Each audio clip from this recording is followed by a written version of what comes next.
여러분, 만약 말이죠. 한 나라를 세운 위대한 지도자의 정책이 수백 년 뒤 자신의 후손들이 다스리던 왕조를 무너뜨리는 결정적인 계기가 되었다면 어떨까요? 그것도 새로운 나라를 세우는 데 필요한 명분과 기회를 동시에 제공하면서 말이죠. 역사는 때때로 우리의 예상을 뛰어넘는 기묘한 아이러니를 품고 있답니다. 오늘 우리는 바로 그 신비로운 역사적 연결고리를 찾아 떠나보려 합니다. 고려 태조 왕건이 세운 나라 고려, 그리고 그 고려를 무너뜨리고 새로운 시대를 연 조선. 이 두 왕조 사이에 400년이라는 거대한 시간의 강이 흐르지만 놀랍게도 왕건이 파격적인 정책들이 먼 훗날 조선 건국에 지대한 영향을 미쳤다는 사실 알고 계셨나요? 단순히 왕건이 업적을 나열하는 데 그치지 않을 겁니다. 그의 선택들이 시대를 초월해 어떤 복잡한 인과관계를 만들어냈는지, 역사의 거대한 물줄기 속에서 한 인물의 결단이 얼마나 오래도록 파동을 일으키는지를 함께 들여다볼 예정입니다. 우리가 미처 알지 못했던 역사의 숨겨진 이면을 만나게 되실 겁니다. 과거의 한 결정이 어떻게 미래의 거대한 변화를 촉발하는지, 그 흥미진진한 이야기를 지금부터 시작해볼까요? 그럼 이제 고려 태조 왕건이 시대로 함께 떠나볼까요? 때는 바야흐로 10세기 초, 한반도는 극심한 혼란의 소용돌이 속에 있었습니다. 찬란했던 통일 신라는 이미 빛을 잃고 각지에서 일어선 호족들이 저마다 왕을 칭하며 백성들의 삶은 그야말로 지옥과 다름없었죠. 전쟁의 포화는 끊이지 않았고 굶주림과 약탈은 일상이었습니다. 폐허가 된 마을에는 절망의 그림자만이 짙게 드리워졌고 사람들은 내일의 희망조차 품기 어려웠습니다. 거리에 나앉은 백성들은 고통에 신음했으며 그들의 눈빛에는 새로운 시대를 갈망하는 간절함이 가득했죠. 수많은 지방 세력들은 저마다 막강한 군사력과 경제력을 바탕으로 자신들의 영역을 확장하며 중앙정부의 통제를 비웃었습니다. 그들의 화려한 복색만큼이나 강한 자존심과 세력을 뽐내며 각자의 패권을 다투는 혼란스러운 시기였죠. 이처럼 극심한 혼란 속에서 왕건은 고려를 세우고 새로운 시대를 열었습니다. 그에게 놓인 가장 큰 과제는 무엇이었을까요? 바로 흩어진 민심을 수습하고 제각기 다른 목소리를 내는 강력한 호족 세력을 하나로 묶어내는 일이었습니다. 그는 무력만으로는 이 모든 것을 해결할 수 없다는 것을 잘 알고 있었죠. 포용과 통합, 그리고 백성을 향한 따뜻한 마음이 바로 그가 선택한 통치 철학이었습니다. 고려라는 새로운 국가를 건설하며 왕건은 안정적인 통치 기반을 마련해야 했습니다. 당시 지방을 장악하고 있던 호족들은 왕권에 버금가는 힘을 가지고 있었기 때문에 이들을 어떻게 다루느냐가 국가의 흥망성쇠를 결정하는 중요한 열쇠였죠. 자칫 잘못하면 또다시 나라가 분열될 수도 있는 위태로운 상황이었습니다. 그렇다면 왕건은 이 거대한 난제들을 어떻게 풀어냈을까요? 그의 통치 철학이 담긴 파격적인 정책들을 한번 살펴볼까요? 고려 건국 초, 왕건은 무엇보다 지방 호족들을 자기 편으로 만드는 데 주력했습니다. 단순히 힘으로 누르는 대신 그들을 국가의 일원으로 끌어안는 과감한 전략을 펼쳤죠. 그 대표적인 정책이 바로 호족 포용 정책입니다. 왕건은 자신의 성씨인 왕, 씨를 하사하며 혈연적 유대를 만들고 이를 통해 강력한 동맹관계를 맺어갔습니다. 마치 가족이 되는 것처럼 말이죠. 강력한 호족들과의 혼인 동맹은 그의 또 다른 지혜로운 선택이었죠. 수십 명의 부인을 두며 각 지역의 유력 가문과 끈끈한 인척 관계를 형성했습니다. 이는 단순한 정략 결혼을 넘어 고려라는 새로운 국가의 기반을 다지는 중요한 정치적 행위였습니다. 그리고 공신들에게는 역분전이라는 토지를 나누어 주어 그들의 공로를 인정하고 경제적 기반을 마련해 주었습니다.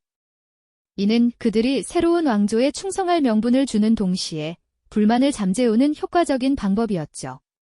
또한 각 지역의 유력 호족들을 사심관으로 임명하여 그 지역의 행정을 담당하게 했습니다. 고향에 대한 애착을 이용해 효과적으로 지방을 다스리게 한 것이죠.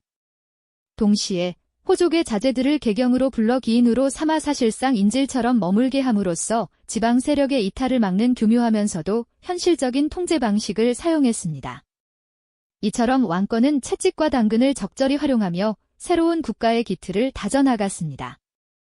이러한 정책들은 초기에 고려를 안정시키는 데 큰 역할을 했지만 동시에 중앙집권 체제를 완성하는 데 있어 장기적인 숙제를 남기기도 했습니다. 왕권은 또한 백성들의 삶을 안정시키는 데도 힘썼습니다. 전쟁으로 피폐해진 민심을 다독이고 국가의 기반을 튼튼히 하기 위해 파격적인 민생 안정 정책을 펼쳤죠. 지나치게 높았던 세금을 감면해주고 혹독한 부역을 줄여주어 백성들이 숨통을 트이게 했습니다. 또한 불교를 숭상하여 민족의 화합을 도모하고 정신적인 안정을 찾게 했습니다. 백성들은 새로운 왕조에 대한 기대와 희망을 품기 시작했습니다. 이 모든 정책은 고려를 굳건히 세우고 미래를 향해 나아가게 하는 중요한 발판이 되었죠. 하지만 이 정책들이 과연 어떤 예상치 못한 결과를 가져올지는 아무도 알지 못했습니다. 그렇다면 태조 왕건은 고려라는 새로운 나라를 어떤 방식으로 굳건히 세워나갔을까요? 그는 당면한 가장 큰 과제였던 지방 호족 세력을 통합하기 위해 매우 파격적이면서도 지혜로운 정책을 펼쳐 보였습니다. 바로 호족포섭 정책이라는 이름으로 알려진 전략이었죠. 후삼국 시대의 혼란 속에서 각 지역의 패자로 군림하던 이들 호족은 고려 건국 초기 왕권의 가장 큰 위협이자 동시에 가장 중요한 협력 대상이었으니까요. 왕권은 이들을 무력으로 제압하기보다는 오히려 품어안는 방식을 택했습니다. 그는 호족들에게 적극적으로 다가가 그들의 권위와 지위를 인정해 주었습니다. 단순히 말로만 그치지 않았죠. 왕실의 성씨인 왕 씨를 하사하여 자신들과 같은 혈통이라는 동질감을 부여하고 심지어 왕실 자제들과의 혼인을 통해 혈연으로 끈끈하게 묶는 파격적인 시도까지 마다하지 않았습니다. 이는 단순한 정략 결혼을 넘어 고려라는 새로운 국가의 운명을 함께 짊어질 동반자로서 그들을 대우하겠다는 강력한 메시지였죠. 물론 이러한 포용 정책이 마냥 호족들에게 자유를 부여하는 것만을 의미하지는 않았습니다. 왕권은 그들을 품으면서도 동시에 효과적으로 통제하고 활용할 수 있는 기발한 시스템을 고안해냈습니다. 그중 하나가 바로 사심관 제도입니다. 각 지역의 유력 호족들을 그들 본향의 사심관으로 임명한 것인데요. 이들은 자신의 고향에서 지방 행정을 책임지고 백성들을 다스리는 역할을 수행했습니다. 언뜻 보면 호족들에게 더 많은 권한을 주는 것처럼 보이지만 여기에는 왕건이 깊은 통찰이 담겨 있었습니다. 사심관은 중앙정부의 감독을 받으며 만약 그 지역에서 문제가 발생하면 사심관에게도 책임을 물었습니다. 즉, 호족들의 자율성을 존중하면서도 중앙의 통제력을 유지하고 지방의 안정까지 동시에 꾀할 수 있었던 아주 영리한 제도였던 셈이죠. 지방 호족의 영향력을 인정하되 그들의 권한을 국가의 틀 안에서 활용하려는 왕건이 균형 감각이 돋보이는 대목이 아닐까 싶습니다. 또 다른 중요한 제도는 기인 제도였습니다.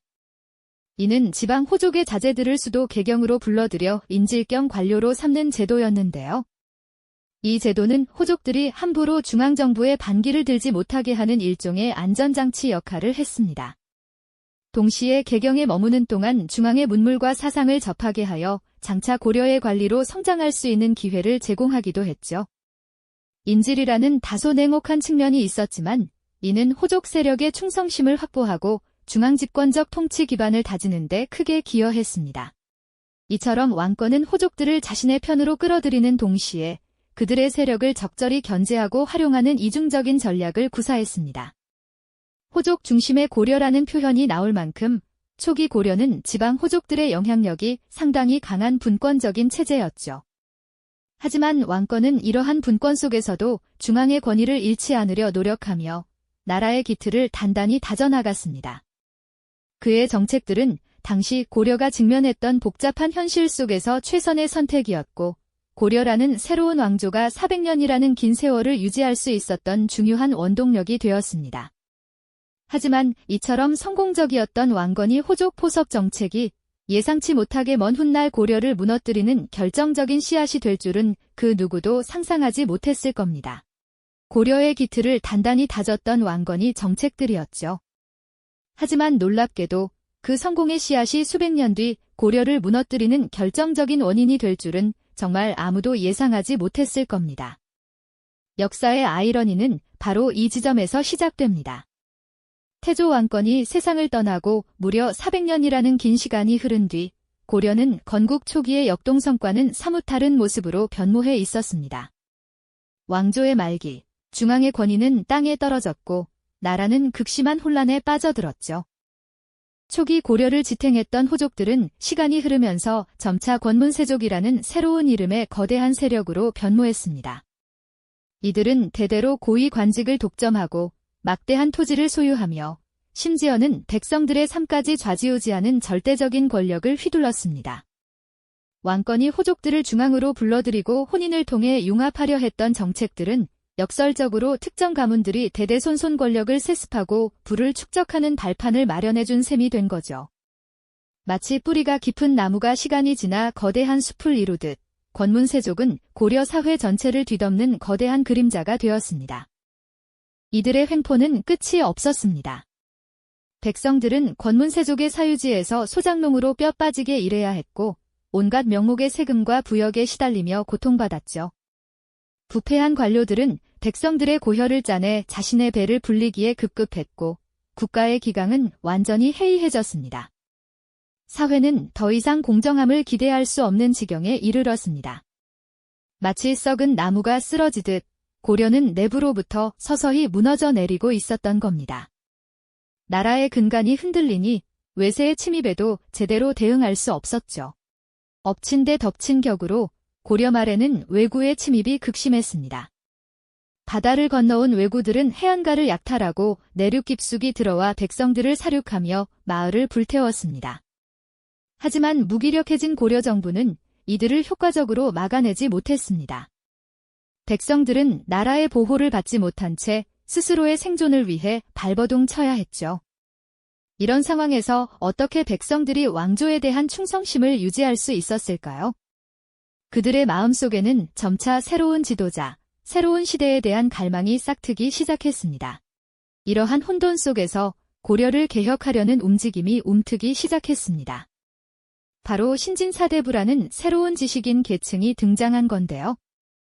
이들은 과거의 낡은 관습과 권문세족의 부패를 비판하며 성리학이라는 새로운 학문을 통해 도덕적이고 이상적인 국가를 만들고자 했습니다. 이들은 고려의 병든 부분을 도려내고 백성들을 위한 진정한 정치를 펼치고자 하는 열망에 가득 차 있었죠. 한편 왜구의 침략에 맞서 백성들의 생명을 지키고 국토를 수호하는 과정에서 한 명의 영웅이 떠오릅니다. 바로 이성계였습니다. 이성계는 뛰어난 무력과 탁월한 전략으로 왜구를 물리치며 백성들로부터 엄청난 지지와 신뢰를 얻었습니다. 그의 등장은 당시 고려 백성들에게 한 줄기 빛과 같았을 겁니다. 무능한 정부에 실망하고 권문세족의 횡포에 지쳐있던 백성들은 이성계에게서 새로운 희망을 보았죠. 이렇게 신진사대부의 개혁 열망과 이성계의 군사적 역량이 결합되면서 고려를 뒤엎고 새로운 세상을 열려는 거대한 흐름이 형성되기 시작했습니다. 결국 태조 왕건이 고려를 안정시키기 위해 펼쳤던 호족 포용 정책은 수백 년의 시간을 거쳐 권문세족이라는 괴물을 낳았고 이 괴물이 고려를 병들게 함으로써 역설적으로 조선 건국이라는 새로운 시대의 씨앗이 되어버린 겁니다. 고려를 세운 왕건이 정책이 먼 훗날 고려를 멸망시키고 새로운 왕조를 탄생시키는 결정적인 명분과 기회를 제공했다는 사실, 참으로 놀랍지 않습니까?